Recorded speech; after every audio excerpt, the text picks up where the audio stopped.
Kain terfo memang berasal dari suku Sobe dari Kampung Sawah. Memang sejak dari dulu. Dari dulu waktu zaman Purbapaga sampai saat ini. Dari generasi ke generasi.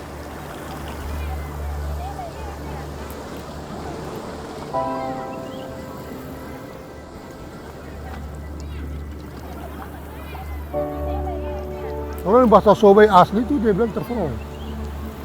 Kalau pengertian dengan bahasa Indonesia itu kain tenun. Padahal terfo dipakai bahasa Sobe. Bahasa Sobe yang gunakan terfo. Sedangkan untuk dari pengertian bahasa Indonesia kain tenun.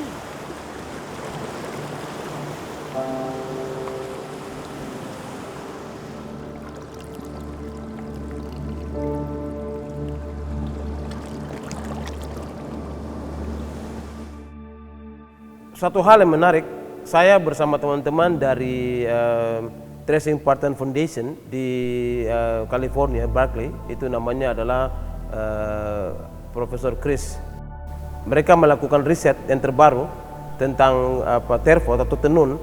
Itu hal yang menarik sekali, karena ternyata tenun terfo ini di seluruh dunia saat ini, itu tenun terfo itu masih menjadi satu-satunya masyarakat yang mengenal atau menggunakan cara pembuatan terfo dengan menggunakan kaki.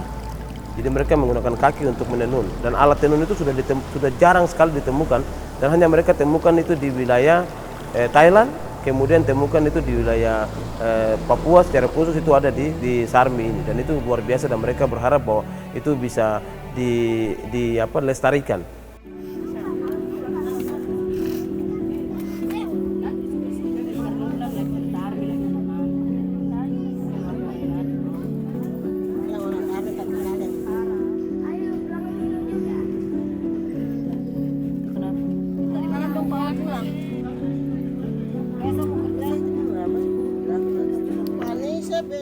Kalau kita bicara soal kebudayaan, itu pasti ada wilayah yang memiliki sesuatu yang spesial atau istimewa.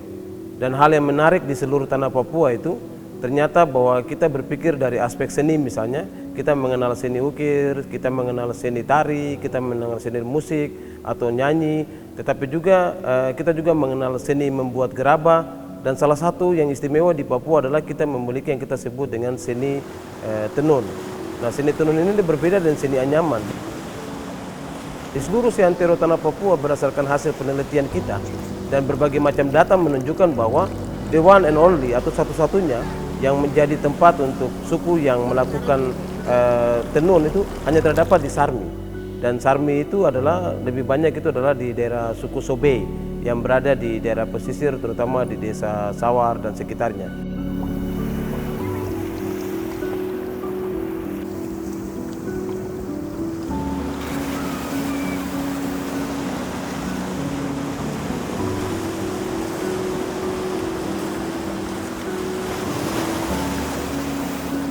Dalam sejarahnya itu data tertulis tentang hasil karya tenun oleh orang Papua secara khusus yang berasal dari orang Sobe di Sarmi itu baru terlihat sekitar tahun 1920-an, di mana ketika ada peneliti Belanda yang melakukan kajian di mengidentifikasi tenun-tenun untuk melakukan pameran tahun 1928 di daerah Ternate, dia mendapatkan beberapa hasil karya tenun terfo dari para penjelajah atau para pelancong yang melakukan eksplorasi atau ekspedisi di daerah Papua, dan mereka membawanya ke Ternate. Lalu itu ditampilkan di Belanda. Jadi ketika kita bicara soal sejarah terfo, berarti sekitar tahun 1900-an itu orang di dunia, bahkan orang di Indonesia itu sudah mulai tahu bahwa ternyata di wilayah paling timur di Nusantara itu ada kelompok masyarakat kulit hitam yang juga melakukan tenun.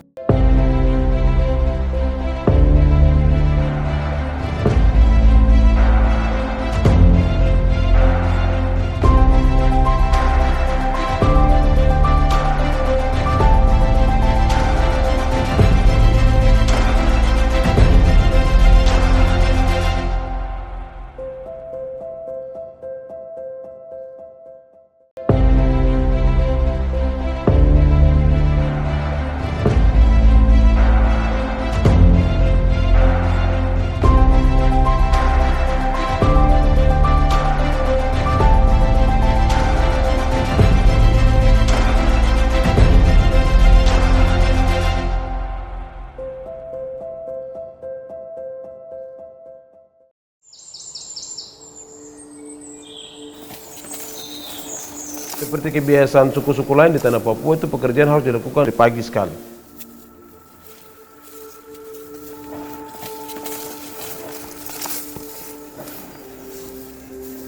Jadi sejak pagi itu mereka sudah bangun, mempersiapkan diri, perempuan mulai siapkan makan minum untuk dibawa, laki-laki itu mulai bawa parang, kapak dan sebagainya, itu mereka langsung menuju ke tempat atau lokasi.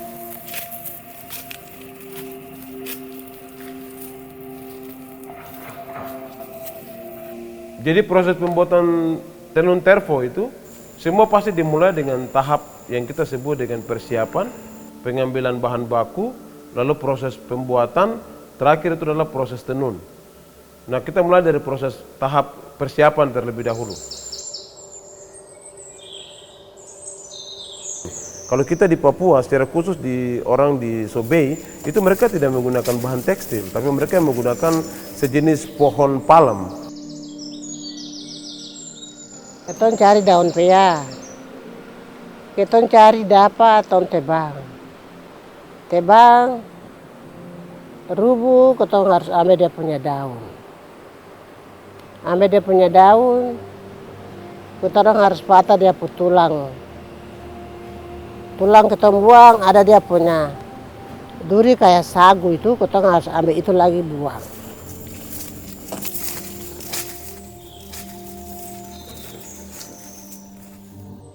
Di lokasi tersebut itu mereka mulai dilakukan dengan proses membersihkan pohon terlebih dahulu. Karena pohon nibun itu dia biasa, pohon palem itu tumbuh berdekatan, mereka lihat ukuran, oh ini yang cocok untuk ditebang. Lalu mereka bersihkan samping-sampingnya, lalu mulai ditebangkan oleh laki-laki. Dan semua proses ini dilakukan oleh laki-laki.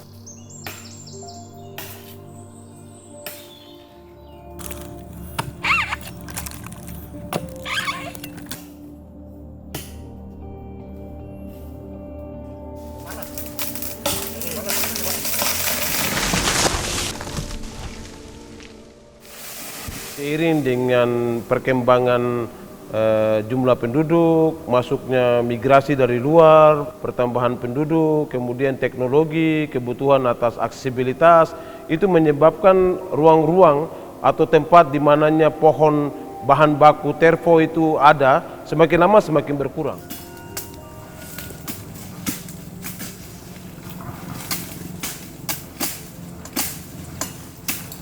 Pohon palem itu saja adalah pohon yang istimewa dan khusus, dan kalau misalnya dia bisa digantikan, taruhlah seperti kulit kayu umum yang kita gunakan di Papua terbuat dari pohon beringin, atau yang kita kenal dengan nama ficus, atau yang secara internasional di Oceania mengenal dengan nama tapa. Itu kan bahan bakunya bisa ditemukan di mana saja, bahkan bisa tergantikan. Misalnya orang-orang yang bikin kulit kayu kombo di Sentani itu, kalau bahan bakunya terbatas, mereka pakai pohon sukun. Walaupun tangan kita, tapi ada bahan gantung pengganti. Berbeda dengan pohon terfo, itu tidak ada bahan baku pengganti. Karena proses pengambilannya itu bahan itu betul-betul membutuhkan pengetahuan, dan bahan itu hanya satu-satunya yang digunakan itu adalah pohon palem atau nibun atau nipa itu.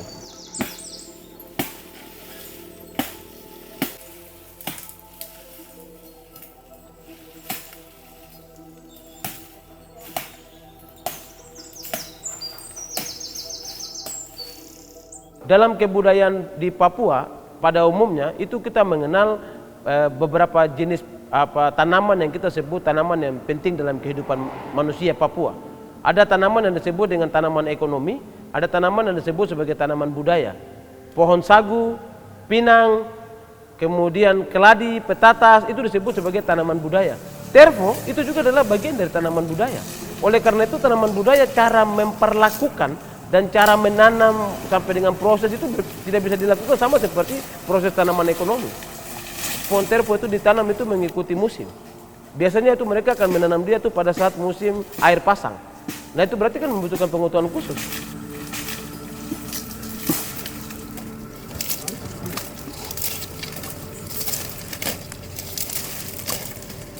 Nah, jadi cara menanam terfo itu karena tanaman budaya, maka itu harus diperlakukan berdasarkan pengetahuan, tradisi atau kebiasaan dari masyarakat setempat.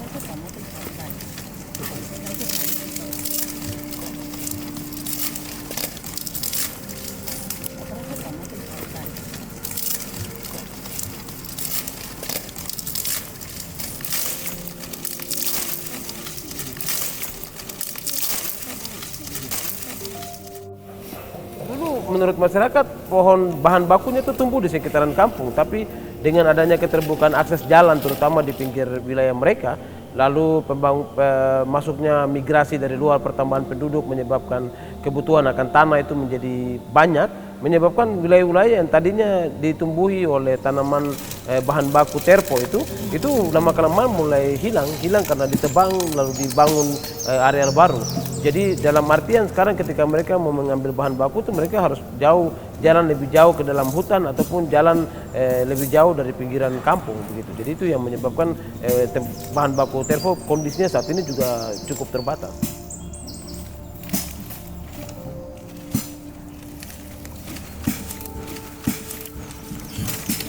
Karena di belakang ini ada gunung, jadi kita harus panjat gunung sampai di atas atau macet.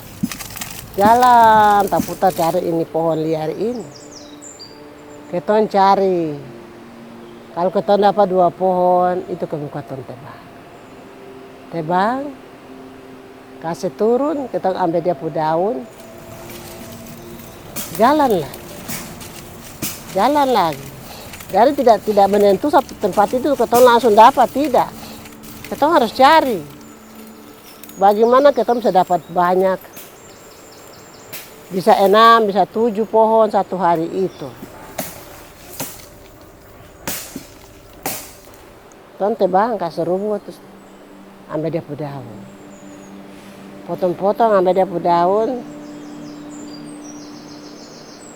buka dia tulang itu buang, terus bungkus.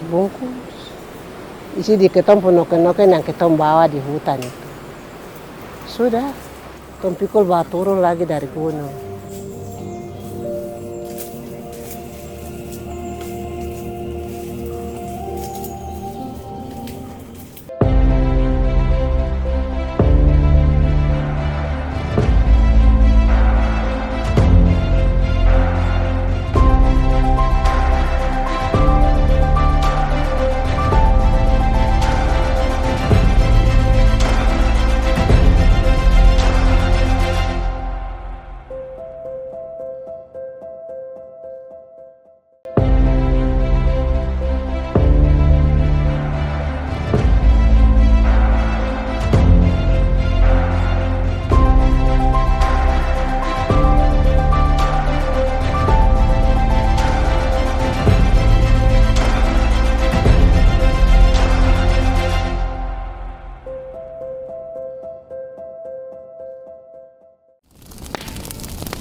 Sampai di rumah terus saya kasih tinggal, harus ketemu bikin api terus saya kasih tinggal. Kita harus rebus. Rebus itu juga kita kasih turun, kita kasih tinggal lagi, kita harus cabut dia serat lagi.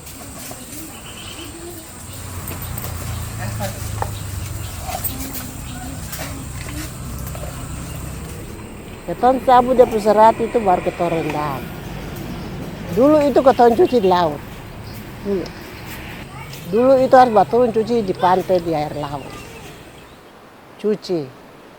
Naik di darat baru jemur. Tapi sekarang mama sudah rubah dengan cara cuci laut, saya rendam. Rendam saja kasih tinggal. Besok lagi baru mama saya cuci, saya jemur. Jemur selesai, sudah nenek harus kasih. Tadinya itu kan terlingkar, mama harus kasih bagaimana cara harus kasih. Buka dia lagi, buka sampai bisa bagus-bagus. Di situ baru mama saya bisa bikinkan jadi benang. Benang itu juga bukan satu hari itu langsung jadi, tidak. Makan waktu lagi.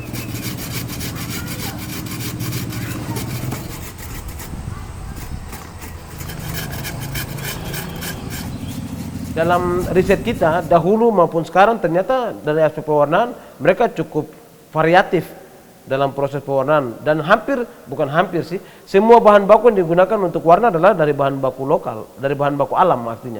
Contoh misalnya bahan baku warna putih atau polos, itu adalah menurut mereka itu adalah bahan asli dari pohon itu tanpa perlu untuk dikasih warna itu sudah, dan beberapa orang juga senang yang bahan asli.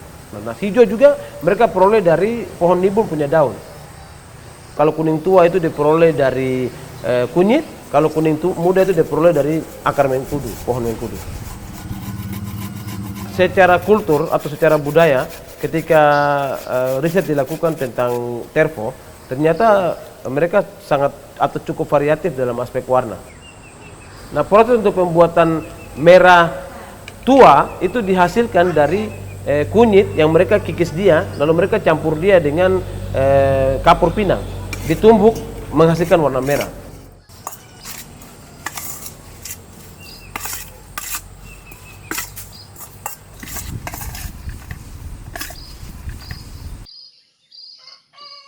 Dalam filosofi Papua, warna putih itu bukan hanya menjelaskan tentang hal yang suci, hal yang baik, tapi warna putih juga itu melambangkan tentang alam yang cerah atau alam yang baik. Kenapa? Karena sejak pagi mereka melihat awan itu yang ada, dan awan putih itu menandakan bahwa mereka siap untuk berlayar atau hari yang baik untuk melakukan aktivitas ekonomi dan aktivitas kebudayaan. Merah itu bukan saja hanya lambang keberanian, jago dan sebagainya, tapi merah itu adalah merupakan lambang darah yang menghubungkan hubungan relasi manusia dan manusia, manusia dan alam, dan manusia dengan Tuhan.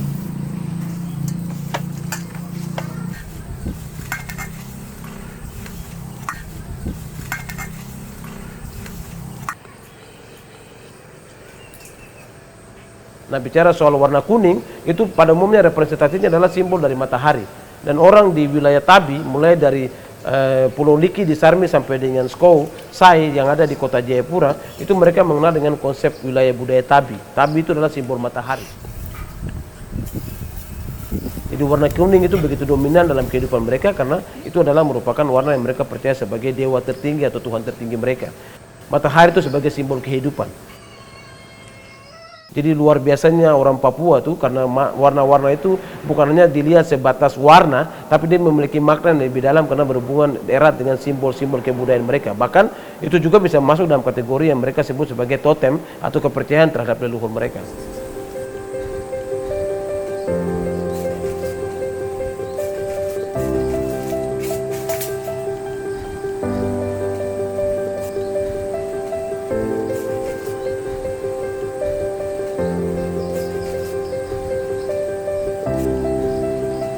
Ikat-ikat dia bagaimana, berapa kepala yang ada, kamu kata ikat. Ikat, keton lihat. Apa ini saya potong-potong sudah di benang yang panjang atau belum. Kalau belum, ulang lagi ikat-ikat. Ikat lagi. Sampai bisa jadi 2 bola yang besar begini, atau 4 bola yang besar begini. Bisa jadi 1 selendang. Karena keton pisahkan mana yang keton melingkar, terus mana yang keton bisa ikat di atas ini, keton pisahkan. Bagaimana ini dua kayu kah? Atau 3 kah? Berarti itu sudah pas, saya bisa menenun sampai saya potong.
Kalau kita bicara soal melestarikan suatu kebudayaan, termasuk itu terfo sebagai produk atau sebagai hasil kebudayaan masyarakat di Sarmi, maka itu ada 3 stakeholder penting. Dalam berbagai macam riset yang kita lakukan dan berbagai macam rekomendasi yang kita berikan, bahwa tugas tanggung jawab untuk melestarikan suatu kebudayaan itu bukan hanya dilakukan oleh pemerintah daerah, tapi yang paling utama itu adalah dilakukan oleh masyarakat pemilik kebudayaan tersebut.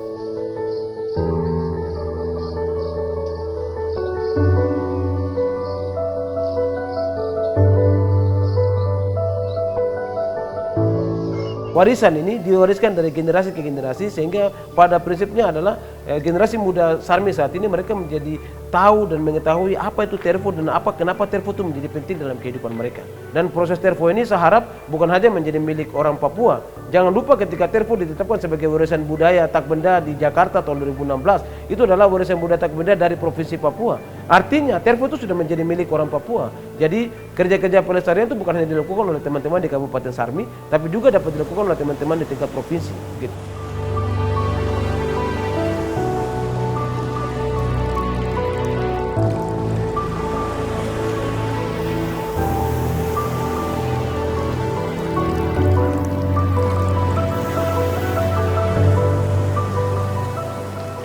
Nah, untuk bagaimana masyarakat pemilik kebudayaan tersebut dapat menjaga dan melestarikan kebudayaan mereka adalah dengan melakukan transformasi informasi pengetahuan kebudayaan itu terhadap generasi seterusnya, sehingga itu bisa dilestarikan.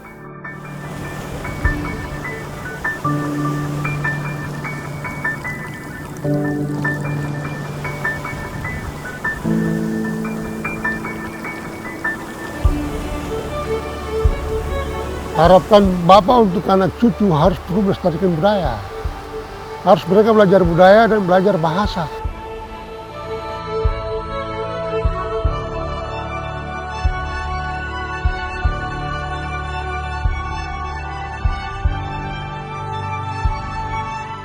Itu harapan nenek paling besar, cuma saya minta untuk bangun ketong sanggar. Supaya kalau orang datang begini jangan kita cari. Jangan datang di rumah mama lagi. Sudah ada di tempatnya khusus.